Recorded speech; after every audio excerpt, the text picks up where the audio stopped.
शांति 5 सितंबर 2023 की बाप दादा की मुरली सुनेंगे। आज की मुरली में बाबा ने कहा, मीठे बच्चे, सत का संग एक ही है जिससे तुम्हारी सद्गति होती है, आत्मा पावन बनती है। बाकी सब है कुसंग, इसलिए कहा जाता संग तारे कुसंग बोरे। प्रश्न, बाप का ऐसा कौन सा कर्तव्य है जो कोई भी धर्म स्थापक नहीं कर सकता? उत्तर, बाप का कर्तव्य है सबको पतित से पावन बनाकर वापस घर ले जाना। बाप आते हैं सबको इन शरीरों से मुक्त करने अर्थात मौत देने। यह काम कोई धर्म स्थापक नहीं कर सकता। उनके पिछाड़ी तो उनके धर्म की पावन आत्माएं ऊपर से उतरती है और अपना अपना पाठ बजाए पावन से पतित बनती है। गीत है, जाग सजनिया जाग। ओम शांति। बच्चों ने गीत सुना। किसने सुनाया? साजन ने। सब है सजनिया, जिसको भक्तिया कहा जाता है। भगवान एक है जिसको भगत याद करते हैं तो उसको कहा जाता है साजन। भगत कहने से मेल अथवा फीमेल दोनों उसमें आ जाते हैं। तो सब हो गई सीताएं। राम एक है, भक्त अनेक है, भगवान एक है। उस भगवान को कहा जाता है परमपिता। लौकिक बाप को परमपिता नहीं कहेंगे, वह है लौकिक शरीर देने वाला पिता। परमपिता है परमधाम में रहने वाला सब आत्माओं का पिता। हर एक मनुष्य को दो बाप है, एक लौकिक, दूसरा पारलौकिक बाप।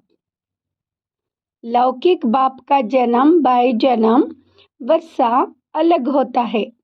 हर एक जन्म में बाप अलग अलग रहते हैं। तुम विचार करो, कितने जन्म लेते हैं, कितने बाप मिलते होंगे? हाँ, 84 जन्मों में जरूर 84 बाप और 84 माँ मिलेंगे। हर जन्म में एक ही लौकिक बाप और एक ही माँ रहती है। दूसरा बाप है परमपिता परमात्मा।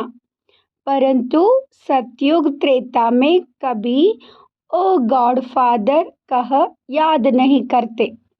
हे परमपिता परमात्मा मेहर करो, ऐसे कभी नहीं कहते, इसलिए समझाया जाता है सतयुग त्रेता में एक ही बाप होता है। फिर द्वापर कलयुग, जिसको भक्ति मार्ग कहा जाता है, वह सबको दो बाप है। मेल अथवा फीमेल सबको दो बाप है। पारलौकिक बाप को याद करते हैं क्योंकि यह दुख धाम है। दुख धाम में दो बाप, सुख धाम में है एक ही बाप।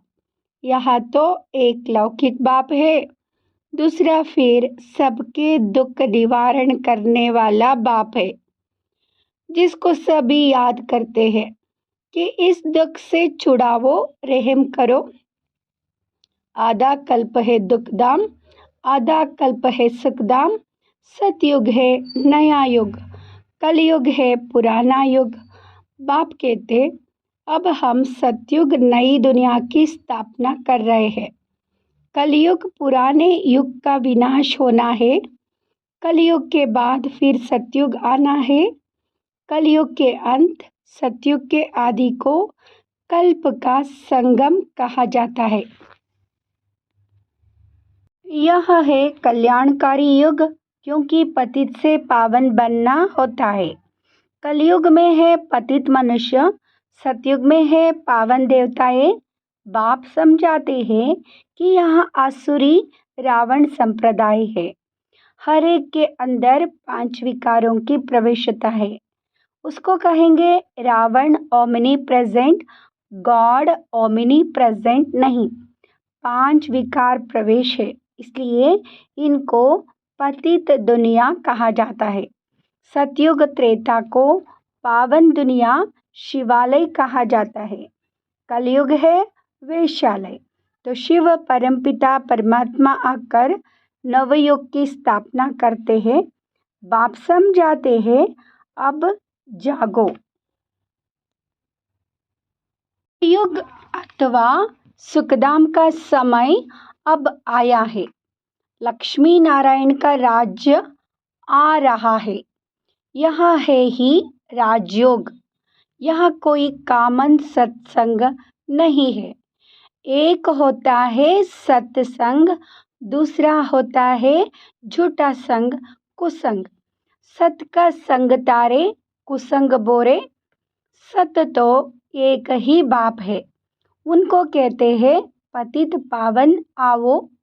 वही आकर पावन बनाते हैं आधा कल्प के लिए।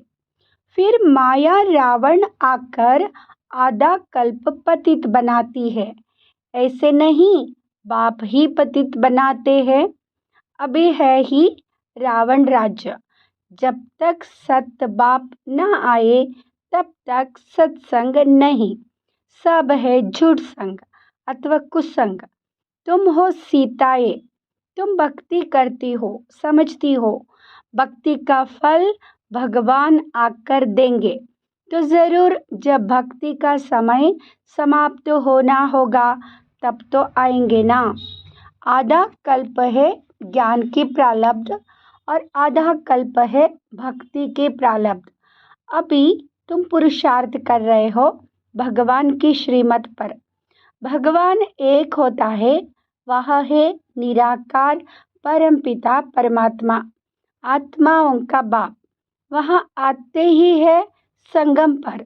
द्वापर कलयुग को भक्ति कांड कहा जाता है। सतयुग त्रेता को ज्ञान कांड कहा जाता है। ज्ञान है ही ज्ञान सागर परमपिता परमात्मा के पास। शास्त्रों का ज्ञान कोई ज्ञान नहीं। अगर उनमें ज्ञान होता तो सद्गति होती। भारत जो हीरे जैसा था अब है नहीं। फिर बाप बनाते हैं। तुम अब हीरे जैसा बन रहे हो। तुम्हारा जीवन पलट रहा है। आत्मा दैवी गुण धारण कर रही है। यूँ तो मनुष्य बैरिस्टर, इंजीनियर, सर्जन आदि बनते हैं। बाकी मनुष्य को देवता बनाना यह परमपिता परमात्मा ज्ञान सागर का कर्तव्य है। उनको ही ट्रुथ कहा जाता है। वही सच बतलाते हैं, अर्थात सचखंड की स्थापना करते हैं। बाकी सब है झूठ बोलने वाले। झूठ खंड की स्थापना करते हैं, रावण की मत पर चलते हैं। तुम श्रीमत से श्रेष्ठ बनते हो। नए युग में भारत नया था। वर्ल्ड ऑलमाइटी अथॉरिटी कहा जाता था। लक्ष्मी नारायण का राज्य था। उनको किसने यहाँ राज्य भाग्य दिया? जरूर जो स्वर्ग की स्थापना करने वाला होगा। अभी वह वर्षा गवाया है 84 जन्म लेकर। अब फिर चक्र पूरा होता है, सबको वापस जाना है। लिबरेटर एक ही बाप है, वही लिबरेट कर सबको ले जाते हैं। इसलिए उनको कालों का काल भी कहा जाता है। बाप कहते हैं अब तुम्हारे 84 जन्म पूरे हुए, अब वापस चलना है। यह सृष्टि का चक्र कैसे फिरता है सो बाप बैठ समझाते हैं, अर्थात त्रिकालदर्शी बनाते हैं। तीनों लोग को तीनों कालों की नॉलेज देते हैं। वही पतित पावन ज्ञान सागर बीज रूप है। उनसे ही सचखंड का तुमको वर्षा मिलता है। यहाँ तुम आए हो परमपिता परमात्मा से वर्षा लेने के लिए, जो स्वर्ग की स्थापना करने वाला है। तुम जानते हो, हम ही फिर स्वर्ग के मालिक बनेंगे। सतयुग के लक्ष्मी नारायण आदि को कहा जाता है डीटी रिलीजन। वहाँ है श्रेष्ठ धर्म। उन्हों का धर्म भी श्रेष्ठ है तो कर्म भी श्रेष्ठ है। वहाँ भ्रष्टाचारी कोई नहीं रहते। द्वापर कलयुग में फिर एक भी श्रेष्ठाचारी नहीं रहते। बाप को भूलने के कारण ही बुरी गति होती है। फिर बाप आकर पतित से पावन बनाते हैं। धर्म स्थापक कोई पतित से पावन बनाने नहीं आते। पतित पावन तो एक ही बाप है, वही सच्चा गुरु है। बाकी वह तो आकर अपना धर्म स्थापन करते हैं। ऊपर से पावन आत्माएं आती है, फिर पतित बनती है। इस समय सब पतित है। सबको पावन बनाना बाप का ही काम है, वही पतित पावन है। गुरु नानक ने भी उस सद्गुरु की महिमा की है। इस पुरानी दुनिया के विनाश के लिए ही यह महाभारत लड़ाई है। बाकी ऐसे नहीं तुमको लड़ाई के मैदान में ज्ञान देते हैं। ज्ञान के लिए तो एकांत चाहिए। 7 रोज भट्टी में रहना पड़े, बाकी तो है भक्ति की सामग्री। भक्तों में भी कोई बड़े फीके फीके होते हैं। रुद्रमाला भी है तो भगत माला भी है। वहाँ है भक्तों की माला, यह है ज्ञान माला। ऊपर में शिव, फिर युगल दाना, फिर है उनकी वंशावली जो माला मनुष्य सिमरते हैं। राम राम कहते रहते हैं क्योंकि दुखी है। रावण संप्रदाय राम को याद करते हैं कि आकर अपना बनाओ। अभी तुम ईश्वरीय गोद में आए हो। वास्तव में सब आत्माएं परमपिता परमात्मा की संतान है। मनुष्य सृष्टि प्रजापिता ब्रह्मा की संतान है। प्रजापिता ब्रह्मा द्वारा मनुष्य सृष्टि रची है। आत्मा तो अविनाशी है। आत्माओं का अविनाशी बाप है। अभी तुमको 2 बाप है, एक विनाशी, दूसरा अविनाशी। ब्रह्मा भी शरीर छोड़ देते हैं। शिव बाबा को तो अपना शरीर है नहीं, वह तो जन्म मरण रहित है। जन्म मरण में तुम बच्चे आते हो। तुम आदि सनातन देवी देवताओं के ही 84 जन्म है। हिसाब है ना। गुरु नानक को तो 500 वर्ष हुए, तो इतने में 84 जन्म कैसे लेंगे। बाकी लाखों जन्म की तो बात ही नहीं। बाप समझाते हैं अभी सबके जन्म आकर पूरे हुए हैं। फिर नए सिर खेल सतयुग से शुरू होगा। सतयुग में तो थोड़े चाहिए, बाकी इतने सब कहाँ जाएंगे। उन्हों के लिए ही यह बम्बोर को आग लगनी है। इन बॉम्ब्स नेचुरल कैलामिटीज आदि से सब खत्म हो जाएंगे। बाकी आत्माएं सब चली जाएंगी मुक्तिधाम। यह क़यामत का समय है। सबको वापस जाना है। भारत को अविनाशी खंड कहा जाता है क्योंकि भारत ही बाप का जन्म स्थान है। शिव बाबा भारत में ही आते हैं। पतित पावन बाप यहाँ जन्म लेते हैं, तो गोया सभी धर्म वालों के लिए भारत बड़े से बड़ा तीर्थ स्थान है। इतना भारत का महत्व है, परंतु महत्व को उड़ा दिया है। यह भी ड्रामा का खेल है जो बाप ही आकर समझाते हैं। बाप कहते हैं मैं ही ज्ञान का सागर हूँ। लक्ष्मी नारायण को ज्ञान सागर नहीं कहा जाता। उनमें रचयिता और रचना के आदि मध्य अंत का ज्ञान नहीं है। वह ज्ञान जरूर तुम्हारे में है। तुम ही मनुष्य से देवता बनते हो। तुम यहाँ आते हो पतित से पावन बन पावन दुनिया का मालिक बनने। बाप आत्माओं से बैठ बात करते हैं। निराकार बाप इनके आर्गन्स का लोन लेकर पढ़ाते हैं। तुम्हारी आत्मा भी इन आर्गन से सुनती है। बाबा ने समझाया है आत्मा स्टार है जो भ्रुकुटी के बीच रहती है, और वह बाप है सुप्रीम आत्मा। वह सुप्रीम आकर इनको आप समान सुप्रीम बनाए साथ ले जाते हैं। सब आत्माओं का गाइड है। उनको ही दुखहर्ता सुखहर्ता कहा जाता है। दुख से तुमको लिबरेट कर ले जाएंगे। सतयुग में दुख होता नहीं। नवयुग की नॉलेज भी नहीं है ना। यह बातें मनुष्यों ने कभी सुनी नहीं है। भले अच्छे और बुरे मनुष्य है, परंतु है सब पतित। तब तो गंगा पर स्नान करने पावन बनने जाते हैं। गंगा का पतित पावनी नाम रख दिया है। वास्तव में पतित पावन तो बाप को ही कहा जाता है। पतित दुनिया के बाद फिर पावन दुनिया की स्थापना होती है। सतयुग को वॉइसलेस वर्ल्ड कहा जाता है और वह है साइलेंस इनकॉर्पोरियल वर्ल्ड। आत्माएं वहाँ आकर पाठ बजाती है। पाठ है 84 जन्मों का। तुम ऑलराउंड पाठ बजाते हो। यह है बना बनाया ड्रामा। हर एक में अपना अपना पार्ट अविनाशी है। वह कभी मिटता नहीं। तुम 84 जन्म भोगते रहेंगे। चक्र का आदि मध्य अंत नहीं है। ड्रामा कब शुरू हुआ यह प्रश्न नहीं उठता। ना आदि है ना अंत है। सतयुग आदि सत्य है भी सत्य, होशी भी सत्य। इस चक्र को समझने से तुम स्वर्ग के चक्रवर्ती महाराजा महारानी बनते हो। उसको वर्ल्ड ऑलमाइटी अथॉरिटी राज्य कहा जाता है, जो वर्ल्ड ऑलमाइटी बाप से मिलता है। तुम बेहद के बाप से 21 पीढ़ी के लिए सदा सुख का वर्षा पाते हो। बाप को कहा जाता है हेवनली गॉड फादर। हेवन का वर्षा देने वाला बाप कहते हैं मैं कल्प के संगम युग पर आकर स्वर्ग का वर्षा देता हूँ। जो पुरुषार्थ करेंगे वह सूर्यवंशी राजाई में आएंगे।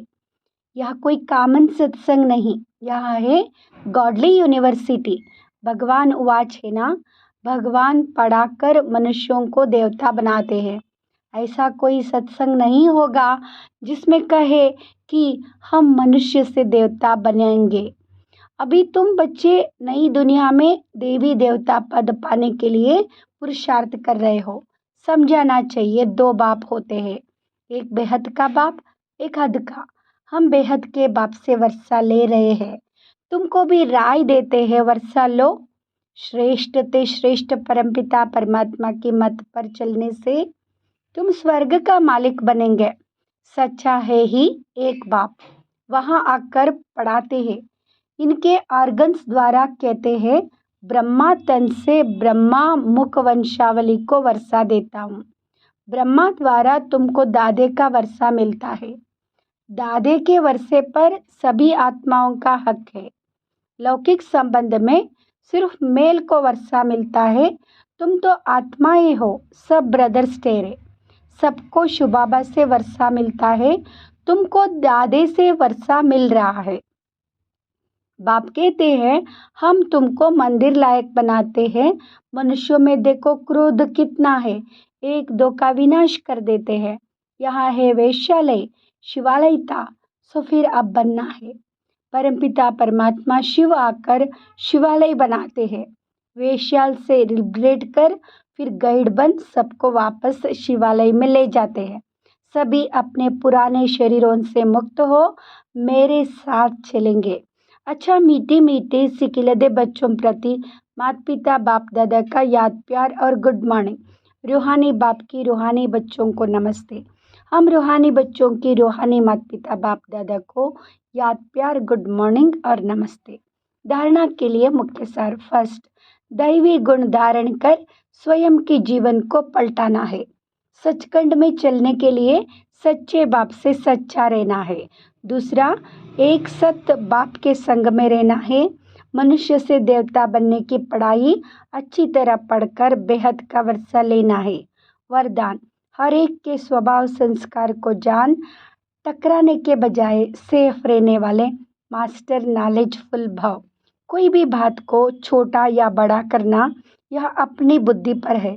जबकि 1-2 के स्वभाव संस्कार को जान गए हो तो नॉलेजफुल कभी किसी के स्वभाव संस्कार से टक्कर नहीं खा सकते। जैसे किसको पता है कि यह खड्डा है व पहाड़ है, तो जानने वाला कभी टकराएगा नहीं, किनारा कर लेगा। ऐसे आप भी किनारा करो, अर्थात अपने को सेफ रखो।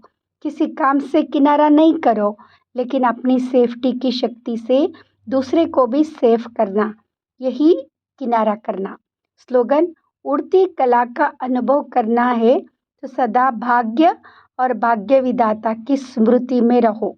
उड़ती कला का अनुभव करना है तो सदा भाग्य और भाग्य विधाता की स्मृति में रहो। ओम शांति।